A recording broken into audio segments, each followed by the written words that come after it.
റിലോസ് 2025 ഫെബ്രുവരിയിൽ ഇന്ത്യയും റഷ്യയും ഒപ്പുവെച്ച കരാർ.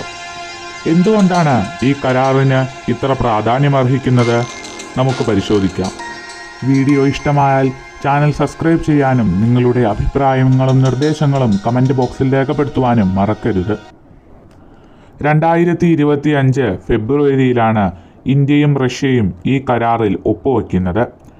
ഇന്ത്യക്ക് അമേരിക്ക, ജപ്പാൻ, ഫ്രാൻസ് മുതലായ നിരവധി രാജ്യങ്ങളുമായി ഇത്തരം കരാറുകൾ ഉണ്ട്. എങ്കിൽ എന്താണ് റിലോസിനെ മറ്റുള്ളവയിൽ നിന്നും വ്യത്യസ്തമാക്കുന്നത്?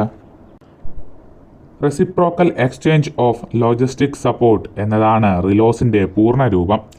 ഈ കരാർ പ്രകാരം ഇന്ത്യക്കും റഷ്യയ്ക്കും പരസ്പരം തങ്ങളുടെ 3000-ഓളം സൈനികരെയും 5 യുദ്ധക്കപ്പലുകളെയും ഒപ്പം 10ഓളം യുദ്ധവിമാനങ്ങളെയും വിന്യസിക്കാൻ കഴിയും. ഇന്ത്യൻ ആവനാഴിയിലെ ഭൂരിഭാഗം ആയുധങ്ങളും റഷ്യൻ നിർമ്മിതമാണ്. ഭാവിയിൽ പാകിസ്ഥാനുമായോ ചൈനയുമായോ ഒരു യുദ്ധമുണ്ടാവുന്ന സാഹചര്യത്തിൽ ഇത്തരം ആയുധങ്ങളുടെ സ്പെയർ പാർട്സുകൾ വളരെ വേഗം ലഭ്യമാക്കുന്നതിനും ഇവയുടെ റിപ്പയറിംഗ് വേഗത്തിലാക്കുന്നതിനും ഇത് സഹായിക്കുന്നു.